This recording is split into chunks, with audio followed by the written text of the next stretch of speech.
Okay, herzlich willkommen zu einem neuen Video von uns. Mein Name ist Michel. Ich bin Olga. Und zusammen sind wir in den letzten 4 Jahren 50.000 Kilometer mit unseren Fahrrädern gefahren und sind einmal um die komplette Welt gefahren.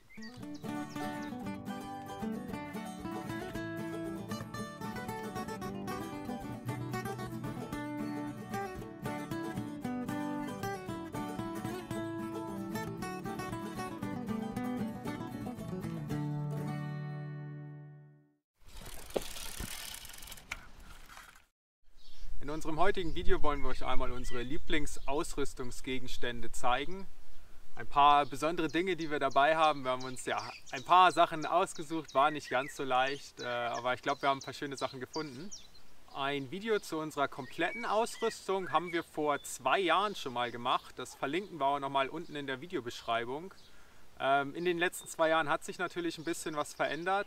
Wir werden vielleicht demnächst, auch wenn es euch interessiert, nochmal ein Video zu unserer kompletten aktuellen Ausrüstung machen. Schreibt es mal bitte in die Kommentare, ob ihr das sehen wollt. Ansonsten heute geht es einmal nur um unsere Lieblingskleinen Ausrüstungsgegenstände, Gadgets, wie auch immer man sie nennen möchte.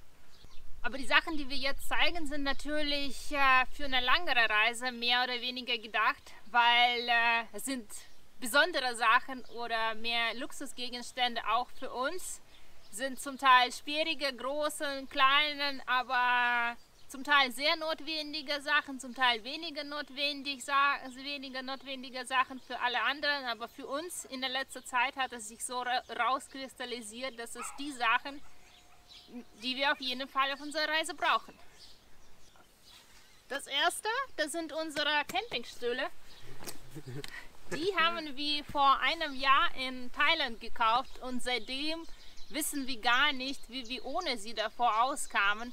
Vorher hatten wir so eine Art Sitzkissen aus dem Isoliermaterial, wo man sich draufgesetzt hat, war warm, aber war bei weitem nicht so komfortabel wie so ein Stuhl, wo man sich nach einem langen Fahrradtag hinsetzt, gemütliche Lehne hat, für den Rücken auch gute Höhe hat, dass man Abendessen zubereiten kann, auf einem Campingkocher, noch zum Bier greifen kann und danach noch den Sonnenuntergang zusammen angucken kann.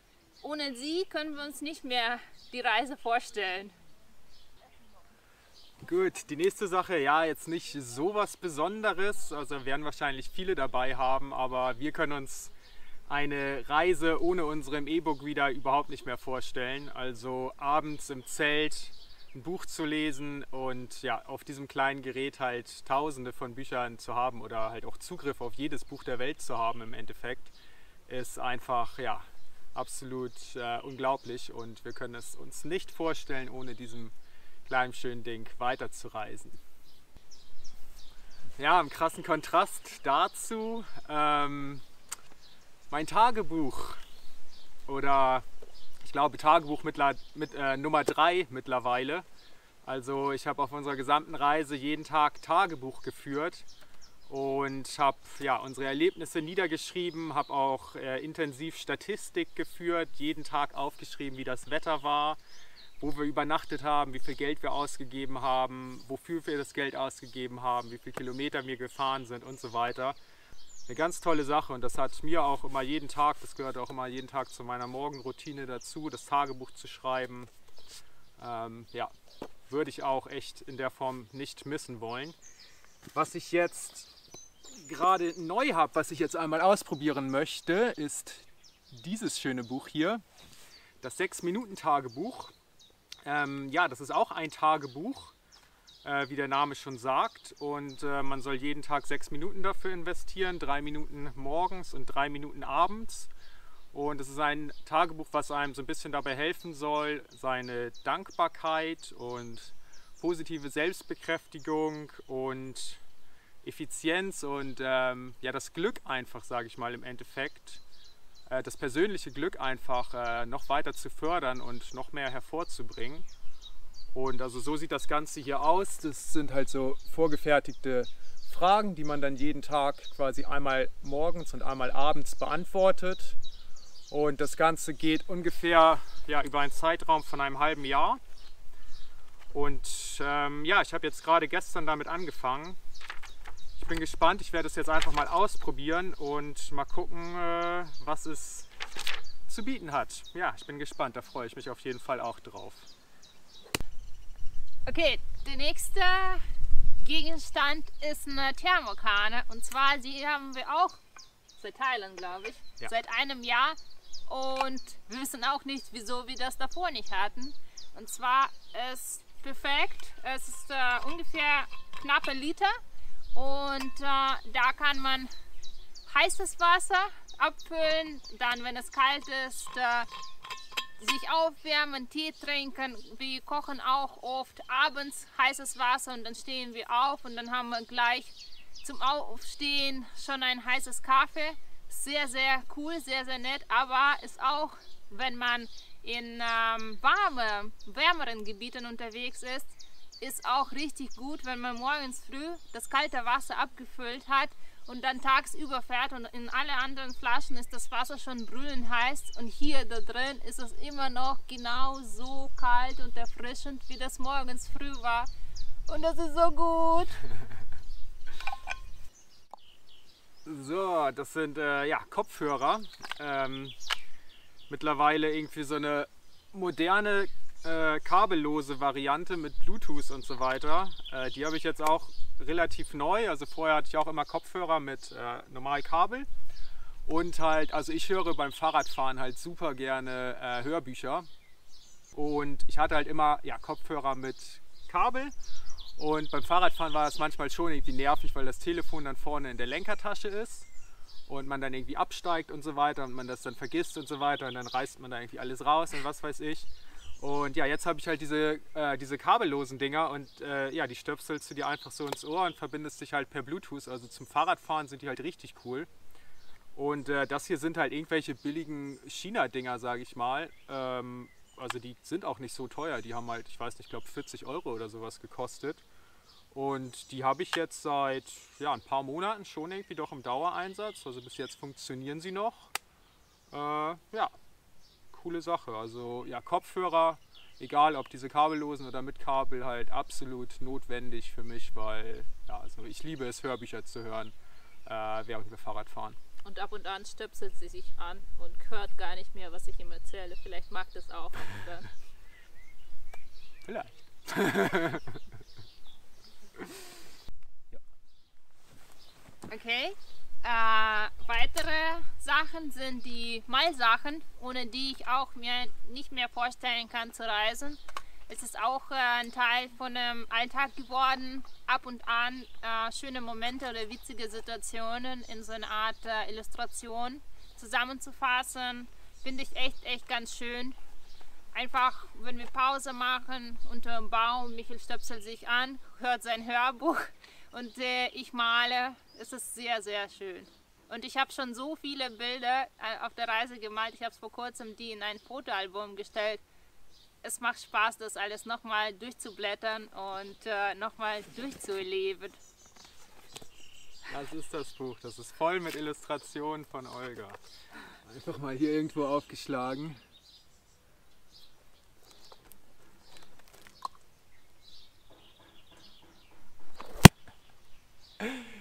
Ja, also, das ist unser treuer Begleiter Schaf.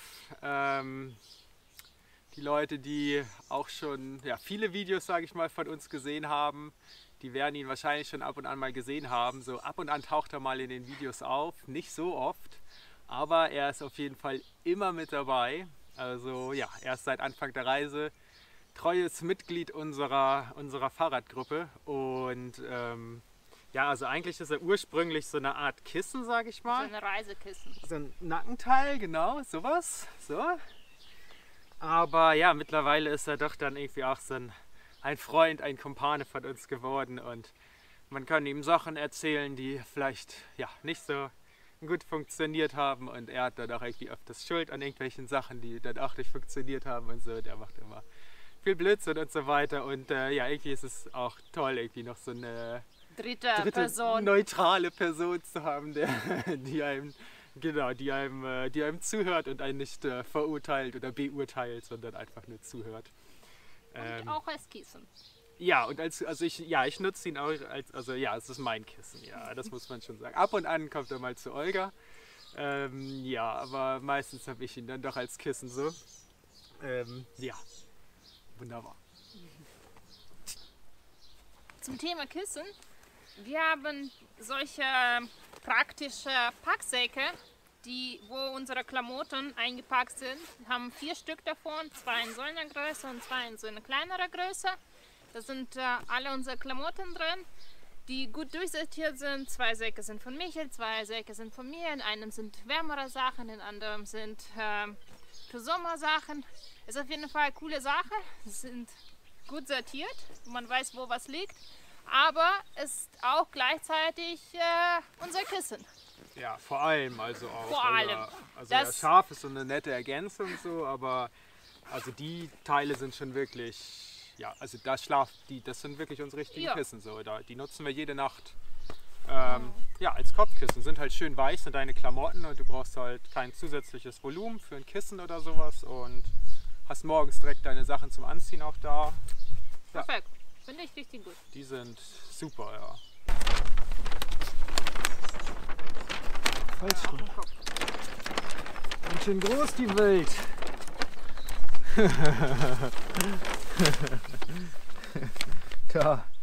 Da sind wir. Wow. Hier hinten waren wir auch schon. Ulala. Also, eine Weltkarte. Ja, das ist jetzt gerade eine brandneue. Aber wir hatten die ganze Reise immer eine Weltkarte dabei und die musste halt ab und an immer mal ausgetauscht werden, weil die halt doch dann irgendwann anfängt zu reißen und durchzuweichen und so weiter. Und wir haben eigentlich immer unsere Route darin eingezeichnet und halt insbesondere, wenn wir irgendwo eingeladen waren oder ja, irgendwo zu Besuch waren oder sowas, dann haben wir die Karte immer rausgeholt und dann haben wir den Leuten halt immer gezeigt, wo wir dann jetzt überall lang gefahren sind und wo wir in Zukunft lang fahren wollen. Und zum Teil konnten sie dann auch noch mal irgendwie halt so eine Weltkarte sehen. So, ich bin mir sicher, ein paar Leuten, denen wir die Karte gezeigt haben, die hatten vorher auch noch nie eine Weltkarte gesehen, insbesondere auch ein paar Kids und so weiter. Und wussten gar nicht zum Beispiel, wo Deutschland ist oder so, da kann man auch mehr Bezug. Halt ihr Heimatland und so weiter finden oder so, was weiß ich, dann hier irgendwie Nepal auf der Karte finden oder sowas, das ist dann auch immer wunderbar, das bringt Spaß und ja, deswegen auf jeden Fall eine Weltkarte auch immer dabei.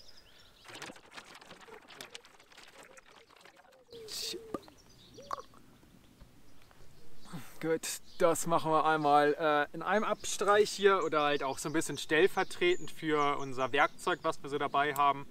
Aber das sind so irgendwie doch die 2 wichtigsten Sachen. Also einmal eine Original-Pumpenzange. Damit kann man halt ja, jede Schraube und alles Mögliche irgendwie losdrehen. Da muss man keine unterschiedlichen Sachen dabei haben. Damit kriegt man irgendwie alles los und auch überall ran und was weiß ich. Und ja, immer irgendwie überall im Einsatz gewesen. Eine schöne Pumpenzange. Ich habe übrigens eine Ausbildung als Klempner gemacht, für die, die das noch nicht wussten. Und dann ein schönes Multitool mit hier unterschiedlichen Inbusschlüsseln und ein Kreuzschlitz und ein Schlitzschraubenzieher. Ja, das war's, ne? Ja, unterschiedliche Inbusschlüssel. Ja, die braucht man halt am Fahrrad natürlich immer. Und das Tool hier ist schön kompakt irgendwie. Ja. Eine Tupperdose braucht man nicht unbedingt, aber wir haben es festgestellt, dass es richtig, richtig nett, das Teil dabei zu haben. Haben wir von Anfang an und das hat sich wirklich bewertet. Wenn wir zu viel Essen gekocht haben am Abend, ist es perfekt danach zum Mitnehmen, so einpacken, können wir das irgendwann mittags essen. Oder wir haben auch schon mal irgendwelche Sachen da drin eingeweicht und oder wenn man irgendwas Flüssiges kauft, was irgendwie nicht so gut verschließbar ist, man tut das auch da rein. Ja, perfekt. Würden wir auch jetzt nicht mehr vermissen wollen. Also insbesondere halt für die Reste, ne? Also da nutzen wir es eigentlich echt am meisten. Ja. Reste vom Abendessen und die dann zum Mittagessen. Ja, sonst wäre es echt zu umständlich irgendwie in einem Topf drin oder keine Ahnung wo. Oder muss man das alles aufessen vielleicht? Auch eine Möglichkeit.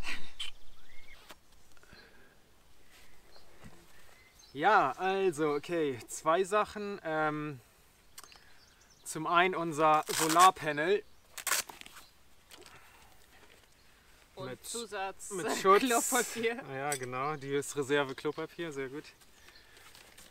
Ja, also ein Solarpanel, quasi so zusammenklappbar und genau in der richtigen Größe, dass wir es hinten aufs Fahrrad drauflegen können. Und ja, das hat dann 2 USB-Anschlüsse, wo man dann halt zum Beispiel unter anderem unsere Powerbank mit aufladen kann. Ich glaube, das hier ist nun eine 26.800 mAh Powerbank. Also die ist schon recht groß, aber ich glaube, wir haben 2 davon. 2 haben wir davon. Und ja, bei unserem ganzen Kamera-Equipment, was wir mitschleppen, da brauchen wir auch schon ordentlich Saft. Dazu natürlich dann auch irgendwie Handys und so weiter, wenn wir Bilder posten wollen und so. Und wir haben auch ein Review über dieses Solarpanel tatsächlich auf unserem Blog. Da gibt es auch unten einmal einen Link dazu in der Videobeschreibung. Beides, ja, super Sachen. Das ist unser Wasserfilter. Also das ist ja ein ganz kleiner, kompakter, den man einfach so auf eine Wasserflasche raufschrauben kann. Also eine ganz normale PET-Flasche oder sowas, die kann man sich mit irgendeinem Wasser auffüllen. Den da raufschrauben und dann einfach daraus trinken. Und ja, hinterher muss man ihn dann einmal durchspülen. Aber das Teil hält irgendwie, was weiß ich, für, keine Ahnung, ich glaube 100.000 Liter oder irgendwie sowas. Also das hält im Endeffekt ewig. Wir haben den nicht so oft im Einsatz, muss man schon sagen. Aber ja, wenn wir ihn dann mal im Einsatz haben, dann brauchen wir ihn auch, weil dann sind wir halt wirklich in einer Situation, wo es kein vernünftiges Trinkwasser gibt. Wir haben irgendwo in Russland einmal aus der Wolga, glaube ich, Wasser getrunken, irgendwo in Kirgisistan einmal irgendwie so ein rotes, braunes Dreckswasser, keine Ahnung. Da hatten wir den dann im Einsatz und ja, da war er dann halt im Endeffekt wirklich, ja, ich sag mal, lebensnotwendig. Also wir haben ihn auf der gesamten Reise vielleicht, keine Ahnung, 10 Mal oder sowas benutzt. Also wirklich nicht oft, aber ja, in den Situationen... jedes Mal Leben gerettet vielleicht. In der Situation brauchen wir ihn, absolut. Deswegen, ja, und der ist klein. Ja, super Teil. Das wichtigste Teil in unserer Apotheke ist Tigerbalm, rot und weiß. Jetzt haben wir das nur in weiß, aber ja, weil rot wir das schon aufgebraucht haben, müssen wir uns neu besorgen, bevor wir losfahren. Und zwar ist es eine Salbe. Die weiße hat so eine abkühlende Wirkung, die rote hat eine aufwärmende Wirkung. Und zum Beispiel die weiße verwendet man, wenn man irgendwelche Stiche hat, Mückenstiche, irgendwas was juckt oder auch Sonnenbrände, genau. Verbrennung wirkt mega gut bei Verbrennung. Genau, wenn man Haut abkühlen will. Und das Rote verwendet man, wenn man so Halsschmerzen hat oder sich ein bisschen unwohl fühlt. Dann wird man mit der roten Salbe eingerieben und dann wärmt sich der Körper auf. So auch Muskelkater oder so. Genau, sind die Sachen, die wir in unserer Apotheke zum Glück am häufigsten brauchen. Alles andere brauchen wir gar nicht. Wenn ihr noch genau wissen wollt, was in unserer Apotheke drin ist, müsst ihr auch in dem Video gucken über unsere gesamte Equipment. Da haben wir das auch erzählt, was wir alles dabei haben. Gut, und ja, last but not least, das Langenscheidt ohne Wörterbuch. Das ist eine ganz, ganz tolle Erfindung. Und zwar, ja, also wie der Name sagt, es ist ein Wörterbuch ohne Wörter. Und das bedeutet, dass es ein universelles Wörterbuch ist, weil anstatt von Wörtern Bilder benutzt werden. Und das bedeutet wirklich, dass man sich tatsächlich mit eigentlich jedem Menschen auf unserem gesamten Planeten verständigen kann. Denn ja, ich sag mal, wenn wir nun mal auf einen Markt gehen und ich das da zeige, dann wird eigentlich jeder verstehen, dass ich nun eine Wassermelone haben möchte. Oder wenn ich, was weiß ich, irgendwie einen Koffer kaufen möchte. Oder wenn ich, naja, was weiß ich, in die Disco gehen möchte. Also hier sind Situationen aus allen Lebenslagen abgebildet. Und ja, wir haben es insbesondere in Myanmar und in China wirklich intensiv genutzt, weil dort ja die Menschen nicht unbedingt viele Menschen Englisch sprechen.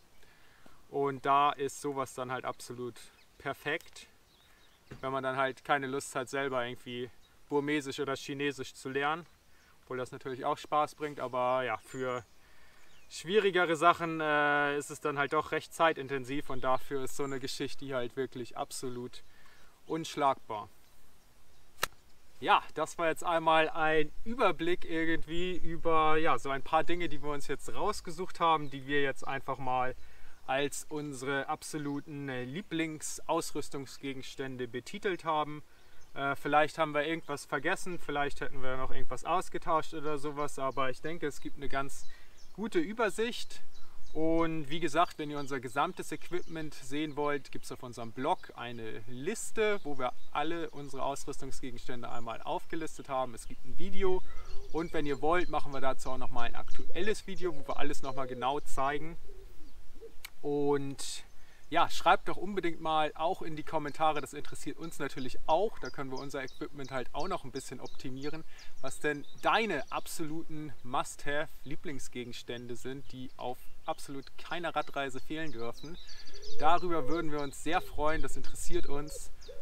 Vielen Dank, dass du dabei warst, dass du dir unser Video angeschaut hast. Wenn es dir gefallen hat, bitte ein Like und Abo dalassen und Fragen und Anregungen, wie gerade gesagt, ab in die Kommentare. Wir sehen uns im nächsten Video. Vielen Dank. Ciao. Tschüss.